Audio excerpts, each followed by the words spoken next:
Thank you, Elder President Oaks. That was a beautiful reminder of the. Merci, Président Hawks, pour ces paroles. C'était un magnifique rappel que le Seigneur nous aime. En ce week-end où nous commémorons l'entrée triomphale du Sauveur à Jérusalem peu avant son sacrifice expiatoire, je me souviens de ces paroles d'espoir et de confort. Je suis la résurrection et la vie. Celui qui croit en moi vivra, quand même il serait mort. Je l'aime, je crois en lui. Je témoigne qu'il est la résurrection et la vie.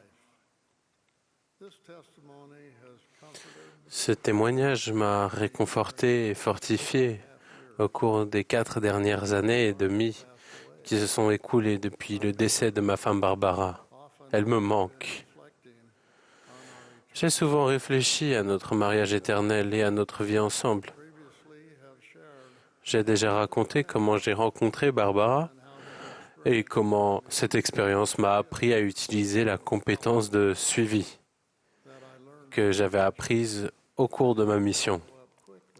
Suite à notre première rencontre, j'ai dû faire un suivi rapide avec elle parce qu'elle était belle, populaire et avait un calendrier social très chargé. Je suis rapidement tombé amoureux parce qu'elle était accessible et amicale. J'admirais sa bonté. J'avais le sentiment qu'elle et moi étions faits l'un pour l'autre. Cela semblait si simple dans ma tête. Nous avons commencé à nous fréquenter et notre relation a commencé à se renforcer. Mais Barbara n'était pas certaine que j'étais l'homme qu'elle devait épouser. Ce n'était pas suffisant que je le sache. Barbara avait besoin de le savoir par elle-même. Je savais que si nous passions du temps à jeûner et à prier à ce sujet, Barbara pourrait recevoir une confirmation des cieux. Nous avons passé un week-end sans se voir afin de pouvoir jeûner et prier individuellement pour obtenir une réponse. Heureusement pour moi, elle a reçu la même confirmation que moi. Le reste, comme on dit, est maintenant bien connu. Lorsque Barbara est décédée, nos enfants ont gravé sur sa pierre tombale plusieurs leçons dont Barbara voulait qu'ils se souviennent. L'une de ces leçons est ce qui importe le plus et ce qui dure le plus longtemps. Aujourd'hui, je vais vous faire part de quelques sentiments et réflexions sur ce qui importe le plus. Premièrement, le plus important est d'entretenir une relation avec notre Père Céleste et son Fils, le Seigneur Jésus-Christ. Cette relation importe le plus aujourd'hui et dans l'éternité. Deuxièmement, les relations familiales comptent parmi les choses qui importent le plus. Au cours de mon ministère, j'ai rendu visite à de nombreuses personnes et familles touchées par des catastrophes naturelles dévastatrices.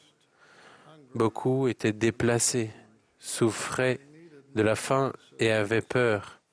Elles avaient besoin d'une assistance médicale, de nourriture et d'un abri. Elles avaient également besoin de leur famille. Je suis conscient que certaines personnes n'ont pas la bénédiction d'avoir une famille proche. C'est pourquoi j'inclus la famille élargie, les amis et même les familles de la paroisse dans la notion de famille. Ces relations sont essentiellement à la santé émotionnelle et physique. Elles peuvent également être une source d'amour, de joie et de bonheur et favoriser un sentiment d'appartenance. Entretenir ces relations essentielles est un choix. Le choix de faire partie d'une famille exige de l'engagement, de l'amour, de la patience, de la communication et du pardon. Il peut arriver qu'on ne soit pas d'accord avec quelqu'un, mais on peut être en désaccord sans se montrer désagréable. Pendant la période des fréquentations et du mariage, nous ne tombons pas amoureux ou cessons de nous aimer comme si nous n'étions que des pièces qu'on déplace sur un échiquier. Nous choisissons de nous aimer et de nous soutenir mutuellement. Nous faisons ce même choix dans d'autres relations familiales et avec ceux de nos amis qui sont comme une famille pour nous. La déclaration sur la famille affirme ce qui suit. Le plan divin du bonheur permet aux relations familiales de perdurer au-delà de la mort. Les ordonnances et les alliances sacrées que l'on peut accomplir dans les saints temples permettent aux personnes de retourner dans la présence de Dieu et aux familles d'être unies éternellement. Une autre chose qui importe le plus est de suivre les inspirations de l'Esprit dans nos relations les plus importantes et dans nos efforts pour aimer notre prochain comme nous-mêmes, notamment dans le cadre de notre ministère privé et public.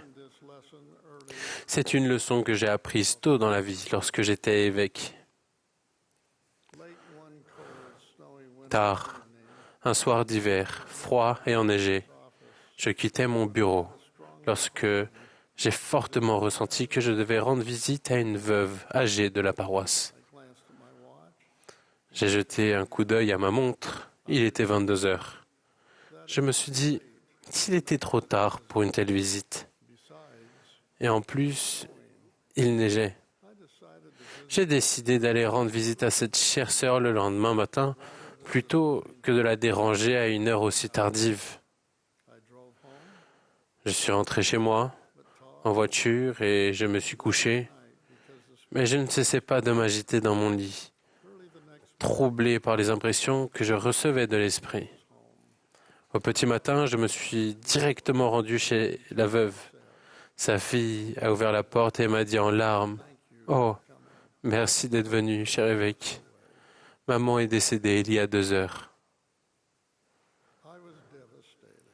J'étais effondré. Je n'oublierai jamais les sentiments de mon cœur. J'ai pleuré, qui plus que cette chère veuve méritait que son évêque lui tienne la main, la réconforte et peut-être lui donne une dernière bénédiction. J'ai manqué cette occasion parce que j'ai jugé préférable d'ignorer cette forte impression de l'esprit. Frères et sœurs, jeunes gens et jeunes filles, et chers enfants de la primaire, je témoigne que suivre les murmures de l'esprit est l'une des choses qui importent le plus dans toutes nos relations. Enfin, en ce week-end du dimanche des Rameaux, je témoigne qu'être converti au Seigneur, rendre témoignage de lui et le servir compte aussi parmi ce qui importe le plus. La foi en Jésus-Christ est le fondement de notre témoignage. Un témoignage est la confirmation d'une vérité éternelle qui s'imprime dans le cœur et l'âme d'une personne sous l'effet du Saint-Esprit. Un témoignage de Jésus-Christ issu de l'Esprit et confirmé par lui change notre façon de penser et de vivre. Un témoignage nous incite à connaître la volonté de notre Père céleste et de son Fils divin. Alma enseigné. Voici, je vous témoigne que je sais que ces choses dont j'ai parlé sont vraies. Et comment, selon vous, sais-je qu'elles sont vraies? Voici, je vous dis qu'elles me sont révélées par l'Esprit Saint de Dieu. Voici, j'ai jeûné et prié de nombreux jours afin de connaître ces choses par moi-même. Et maintenant, je sais par moi-même qu'elles sont vraies, car le Seigneur Dieu me les a manifestées par son Esprit Saint.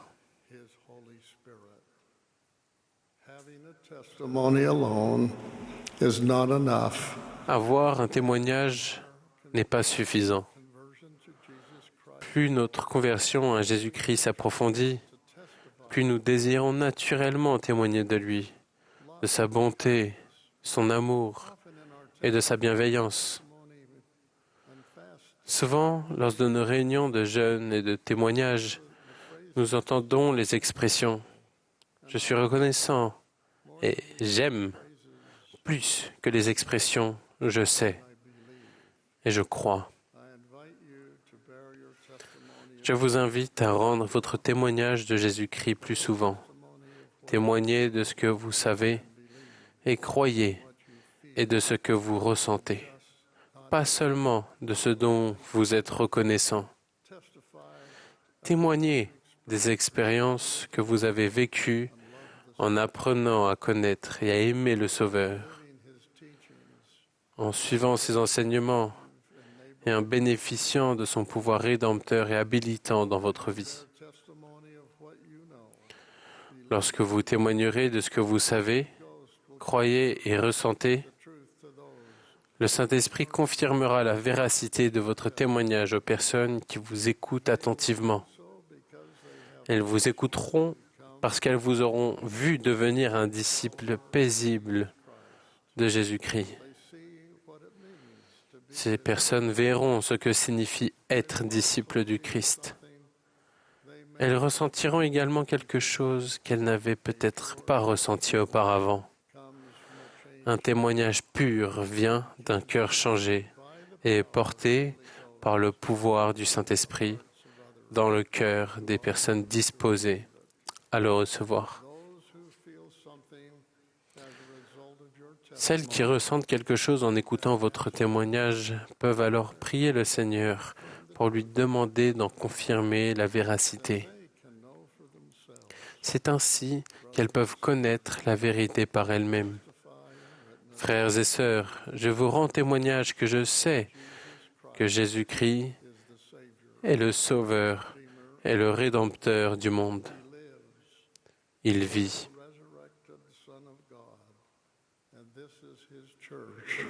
Led by his prophet and apostles.